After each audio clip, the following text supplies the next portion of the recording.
Well, hello, true gardeners. Today we are doing a spooky garden tour of this beautiful corner lot space. So I think this is going to be such a fun garden tour because my friend Frankie really knows how to jazz up Halloween. Happy Halloween, true gardeners. Today is all about privacy. This whole front section here, it's kind of dialed up to give her some soft privacy for the front, and then as we work our way around to the side, it's really going to give her a nice layered privacy where she can literally walk from her front door all the way around her house in her pajamas with a cup of coffee and not have to worry about being on this busy four-way stop. This area, it's so funny as I say that, every time I say that there's like nobody here, but I swear we just waited for trucks to pass before we started filming.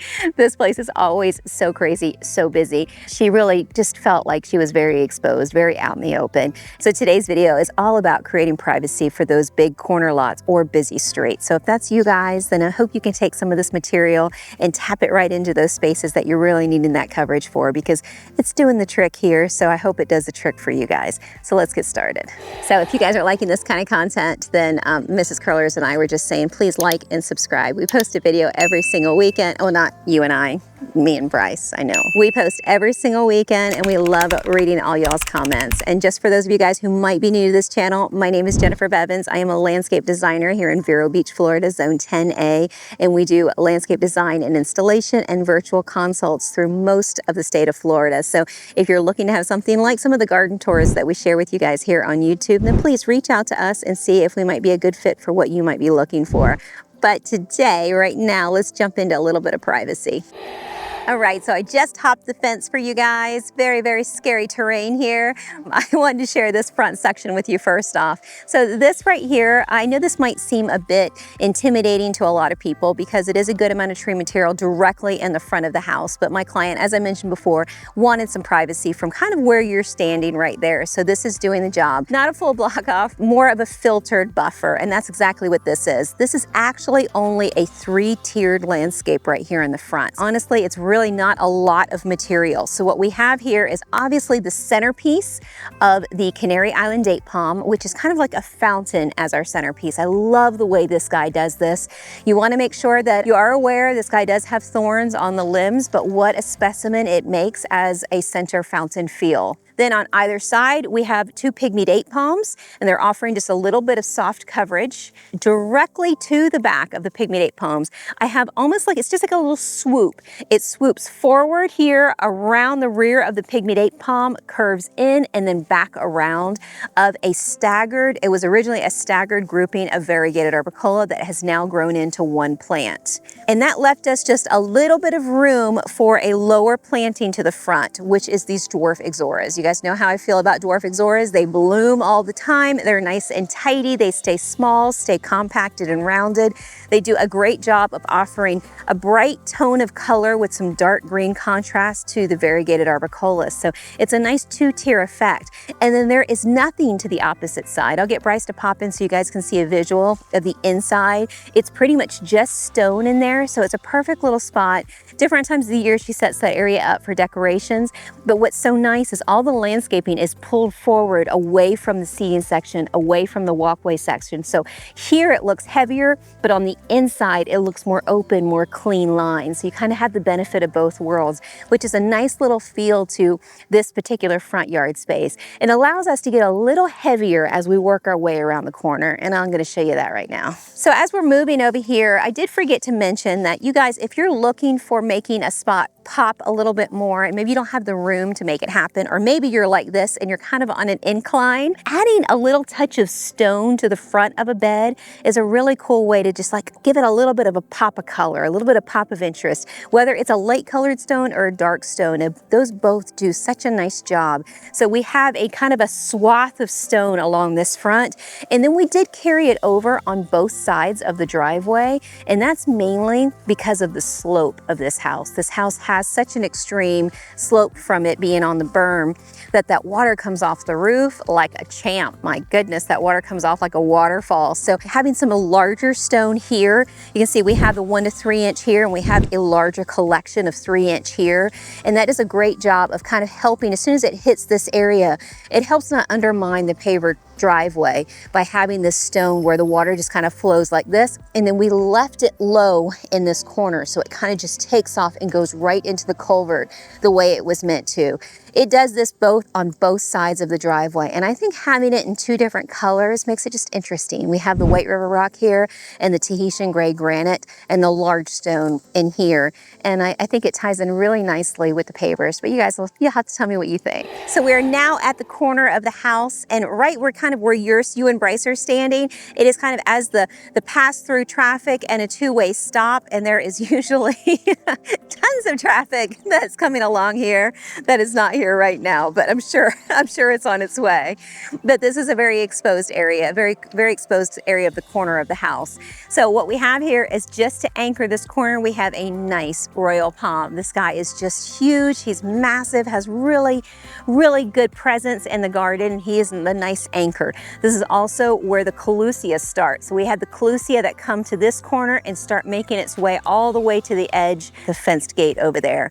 To the back of the collusia, I guess you guys are seeing those Brazilian red cloaks and doing what they do best, offering that pop of color right above. I feel like when I walk around this space, I am just constantly peeking over just to see what they're doing back there. It looks like a tropical garden just beyond the collusia fence here. That little peekaboo really entices you to come knock on the door and ask to walk through the garden, because that's exactly what I would do if Frankie and I weren't friends, I think. I think I would just ask. We have flanked this little corner area with two triple bottle palms. Those are fairly new. She wanted to incorporate a little bit more weight on this corner, and I think that was a good idea, and I think they're gonna do a beautiful job of that as they start to mature. We have two king sagos, a false agave that is going to get nice and steep, big giant Mr. Skeleton Man, and a few boulders just to kind of tie in this corner area. This is on a pretty extreme slope, so there is not a lot we can do as we work our way down, because this area, it's kind of unplantable in this particular spot. So we try to keep everything that was not tough up above us in this particular spot. A touch of yellow here, which is fabulous for the birds. If you guys have birds and butterflies, Thryallis is one of their favorites. I love having a touch of this in the garden.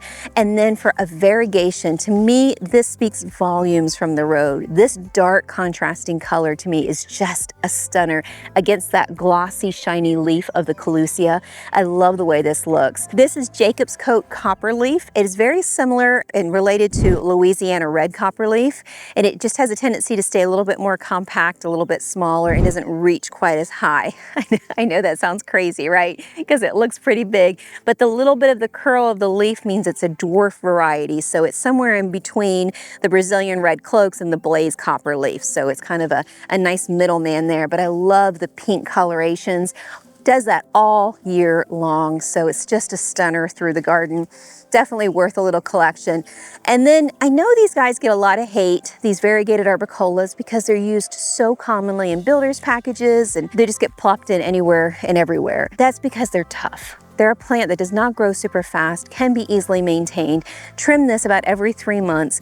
You know, whether you trim it like a hedge, or you mound it, or you shape it, you can pretty much do what you like with it. It doesn't require a ton of water.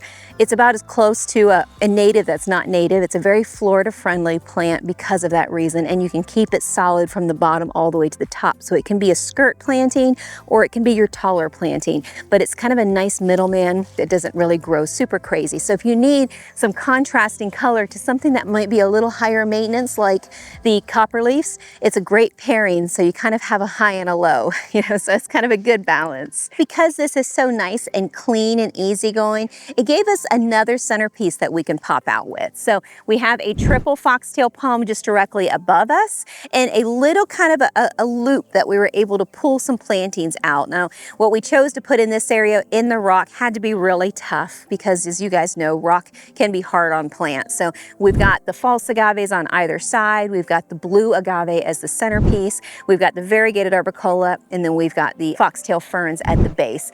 Popping out, kind of saying hello, kind of reaching out this way, are the Brazilian red cloaks. They make a great underplanting to that foxtail palm. I just love the way they fold out around it. I just think that they're just so gorgeous. I don't know anything that can welcome you in more than Brazilian red cloaks when they're all in their glory. Down below, they're the curly copper proper leaf. They're called rosas. They just do such a nice job of being a compact medium tier plant grouping.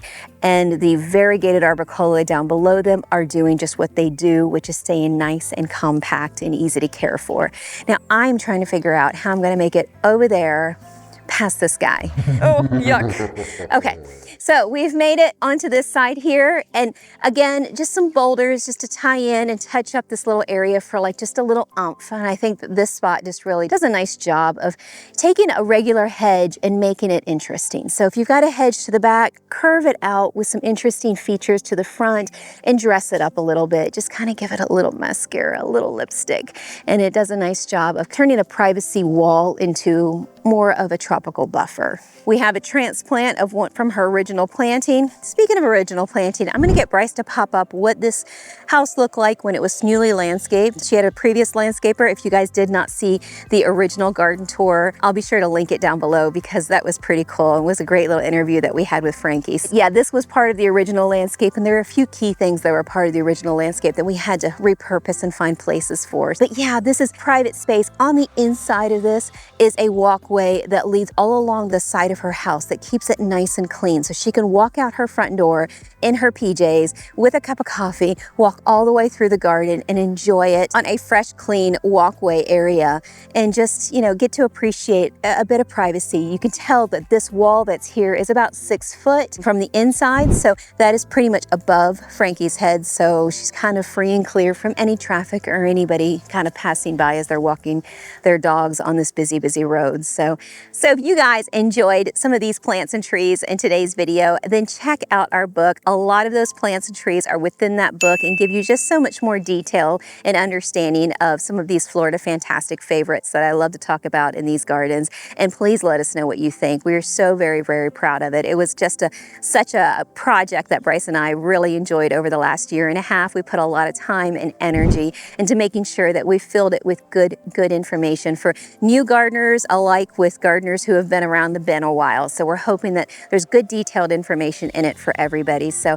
I hope you guys enjoy it, and thank you so much for your kind comments, your love, and your support. All right, true gardeners, so we're doing a quick interruption here just so we can get a few words in with my friend Frankie and the homeowner of this beautiful, beautiful garden. You guys have already got a chance to see her cool decorations. So my question for you, Frankie, is how long did it take you to set up everything that we see here with all these beautiful decorations and the imagination behind it?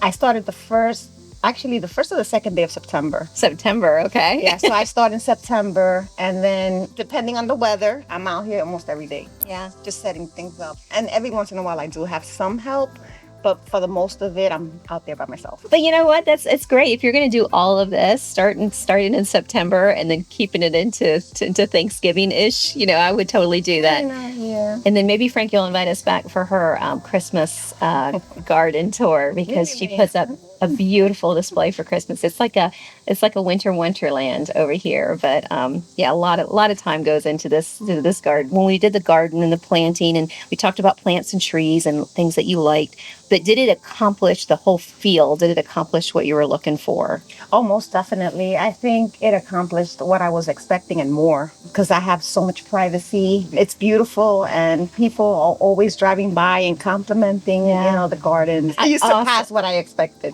Well, I'm in loving it. Every time I come here, I loved it. I love seeing it unfold and mature. This garden is a good 3.5 years, something like that, underway. Yeah, so it's well underway. So I'm excited for you guys to see the rest of the garden kind of unfold, because a lot of times you get to see these gardens right off the bat, but now you're going to get to see it as it's matured and really grown in to know what to expect. So if you had to pick one, and one only, what would be your favorite part of the garden?